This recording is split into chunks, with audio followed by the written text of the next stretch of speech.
ready? It's the Roundtable with me, Robert Bannon. Well, welcome to the Roundtable, everybody. My name is Robert Bannon. I'm excited. You know, I love a cabaret. I love a cabaret show. I love a cabaret venue. I love to put on cabaret. Come on down to the cabaret, right? As Liza would say, life is a cabaret. Well, I remember doing my show in LA, Unfinished Business, when my album came out. And I was so proud and honored that the superstar, advocate, actor / TV personality / singer / Broadway star, Jay Rodriguez, was going to be in the audience. He did show up, and just like he promised, and he said to me after the show, I think I want to do a cabaret. But I'm nervous. Well, he's got a cabaret, and it's coming to New York City. It is coming to New York City, and it's called 1,000 Sweet Kisses, which just bestills my heart. Jay Rodriguez is going to be here. You're listening to us on the Broadway Podcast Network, or you're watching us on YouTube. I'm so grateful that you're here. I'm so excited to have you be a part of the show. And when friends come on, it gives me such joy. Jay Rodriguez, welcome. Thanks for having me. Hey, you have never been on the Roundtable, this show in of itself. This is your first time. It's my debut. It's my debut.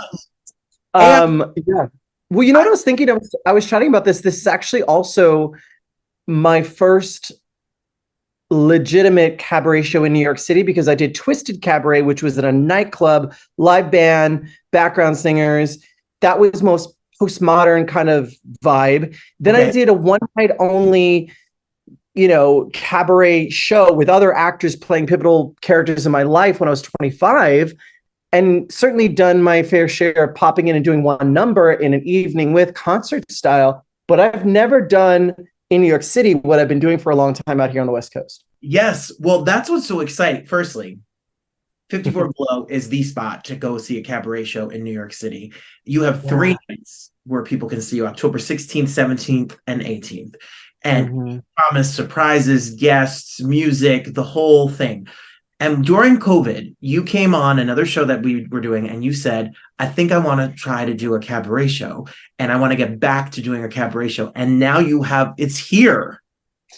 Yeah, it's wild to see the trajectory, especially considering 54 Below is a bucket list venue to play.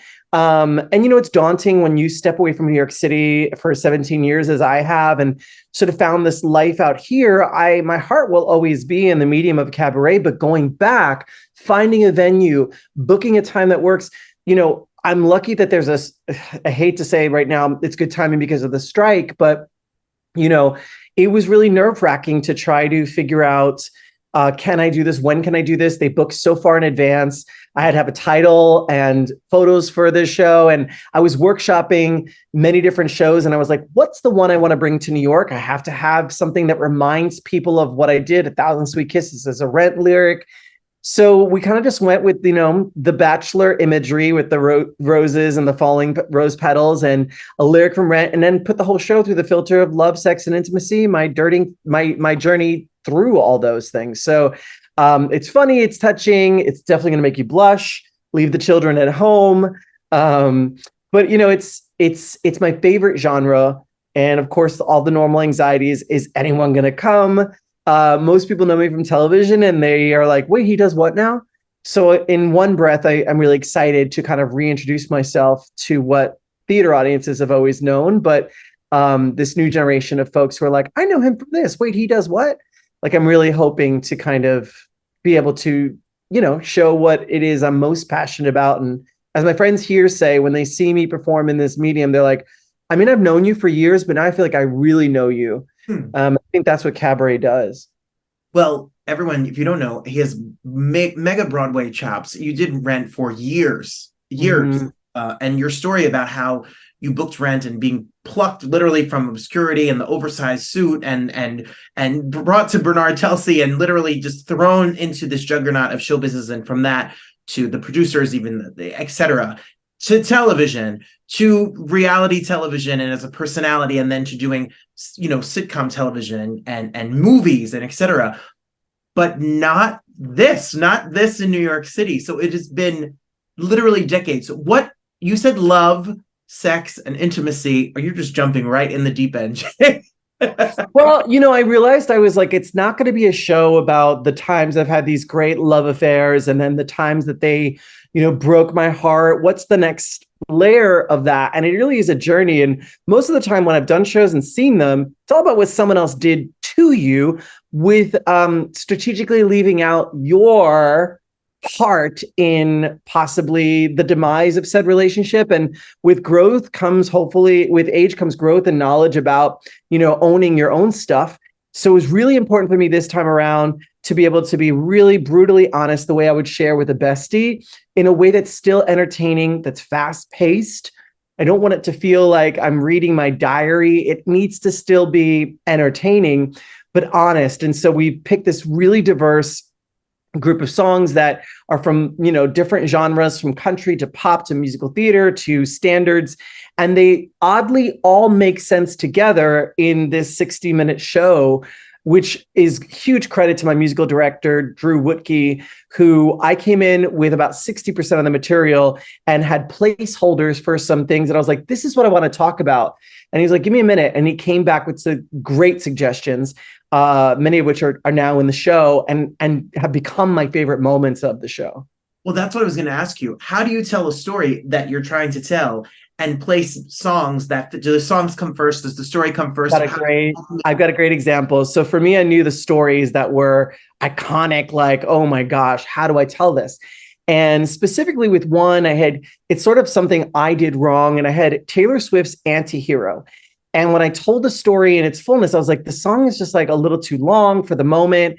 He's like, we're doing a Taylor Swift medley. And immediately I rejected the idea. I was like, I don't see myself as like a Swiftie in that way. I feel like I'm too old to kind of be doing this kind of genre. And he was like, let me arrange it and pitch it to you. And he shrunk my need to tell all the details of the story by simply making it like a verse and chorus of one number that goes into a little story, verse and chorus of another number that goes into the meat of the story, and then a little bit of discussion, like a little bit of story. And then, so you basically trimmed the amount of storytelling I had to do because it was present in her lyrics already. So it was like this beautiful moment where I was like, oh my gosh, that basically is a sung version of my extended form story. And that's to his credit. And I would have never picked these songs in a million because I would have thought, oh, I don't want to do it the way she's doing it. And he reimagined so many of them for me. And so things really move. And yeah, I mean, the show's got great pacing, bunch of great guest stars. And, it makes me a little nervous. The Queer Eye guys are coming. Even Karamo from the new Queer Eye is coming. So it's scary in that regard. But I'm excited about it too, because I've been away so long. So it's like a family reunion / homecoming. Yes, I will be at the 50. Firstly, I love 54 Below. You need to go there. You can have your season. Never been. Jay, because I'm never in New York. I was always in New York for work things. And I never had time to just like meander and go see something. So me performing there is my first experience with the venue. And now that we're just a couple weeks away, it's nerve-wracking because, you're trying to get people to imagine you performing in a different way that they're used to, while also not being in the Broadway ether on a regular basis. How do you introduce yourself on socials and otherwise? So it's exciting and scary. But yeah. No, it is the best place to see a show. It is literally Broadway's living room because there is not a bad seat in the house. So get your tickets. The food is delicious. The drinks are even better. And it's got amazing sound. It's got amazing lights. It is just a classy, beautiful spot. And it feels so warm and friendly that you will just get up there and just see faces and just be able to tell your story. Yeah. I mean, I think that's the magic of it, is how it's been described from you. And even Megan Hilty used that reference of Broadway's living room. That was really helpful because I actually asked her for advice a couple of weeks ago when I ran into her and any tips. And she said, the people that are coming to be entertained by you. And so you really can't go wrong. And while I've been performing and sort of getting this show in a place that feels ready to play New York, I also realized that for a lot of people, they've never seen me perform in this medium. And yet for me, it's the medium that I feel like I thrive in the best. It's where I feel most connected to myself as a performer. And I'm excited about that part of it, but also scared because it's like, it's approaching, and I have not been able to be in person with my musical director. And I don't know if anybody's ever rehearsed over Zoom. It doesn't have the same magic, bit of a delay. So it's scary, but it's exciting. And yeah. Yeah, I'm so excited. I can't believe you've never. This is very exciting. When you put together your guests and you put together your set list and you're rehearsing over Zoom, do you have a certain routine?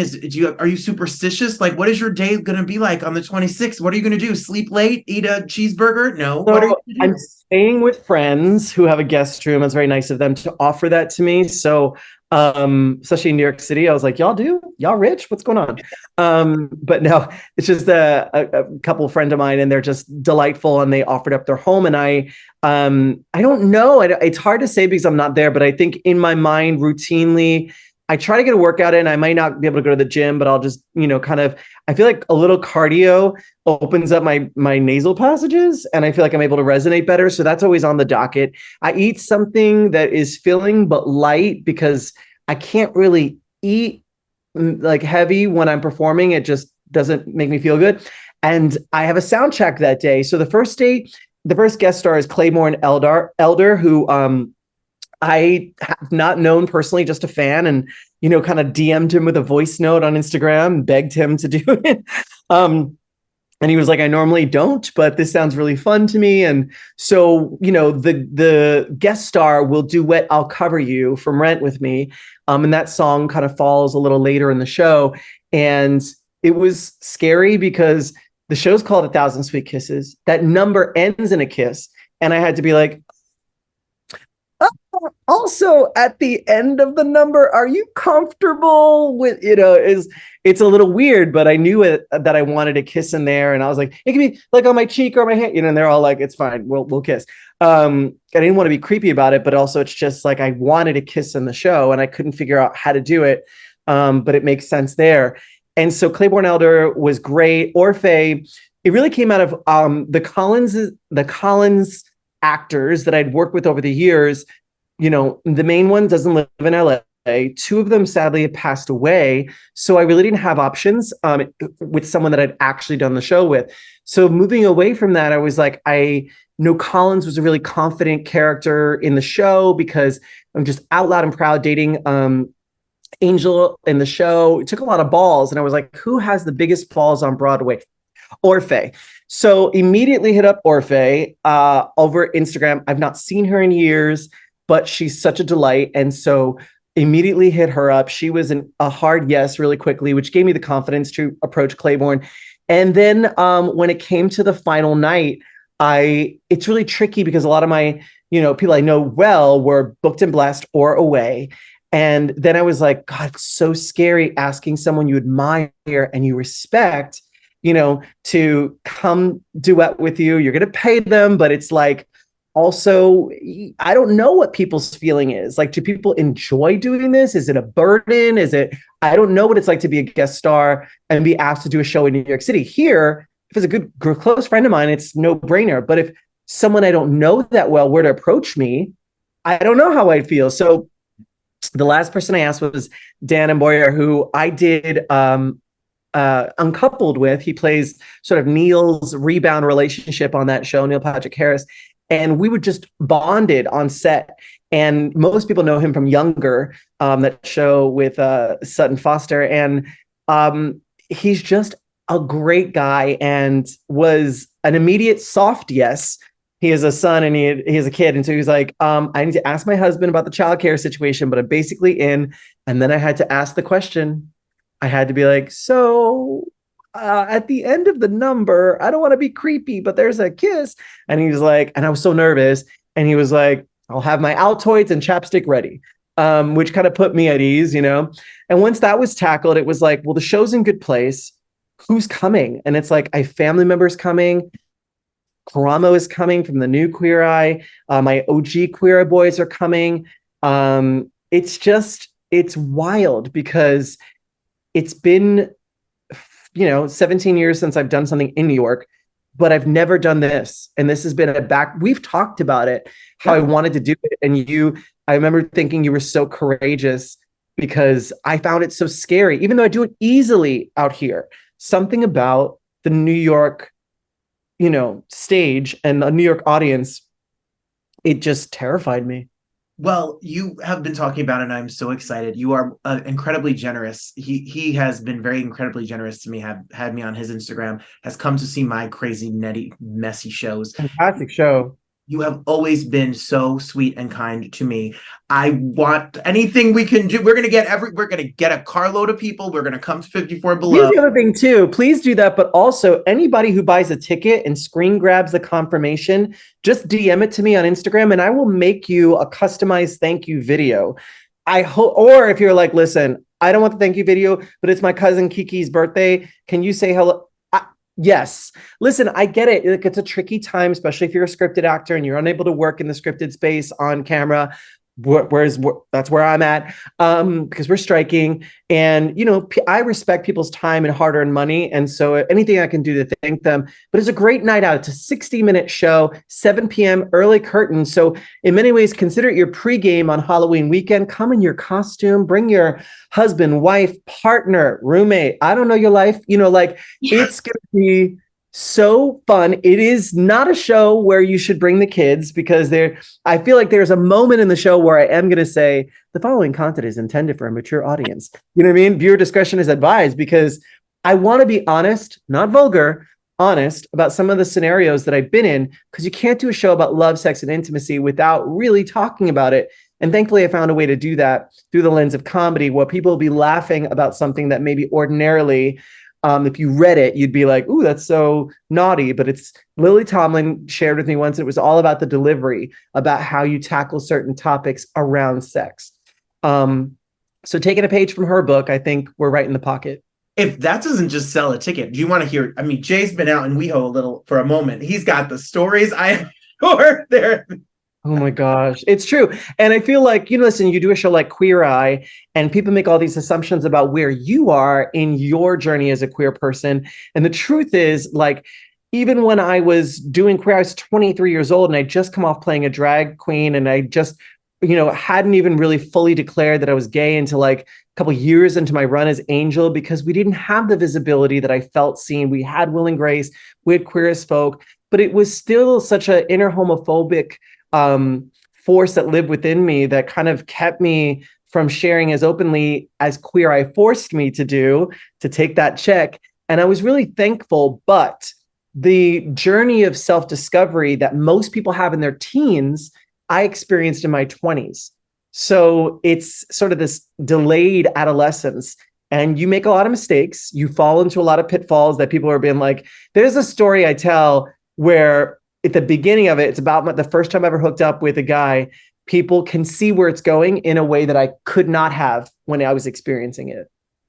Yeah. It makes sense to people. They're like, oh, and I'm like, yeah, I did not know then. Listen, I understand. I didn't come out until I was in my early 30s. It's, it is a whole other thing than when you're, that 14, I get it.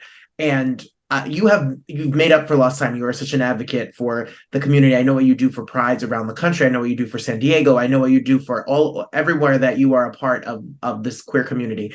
Aside from a television show, like you actually put boots to the ground and you are out here. Yeah, that's the thing. Like Rent taught me that, if you're a part of the Broadway community, you've certainly fundraised for Broadway Cares, Equity Fights AIDS.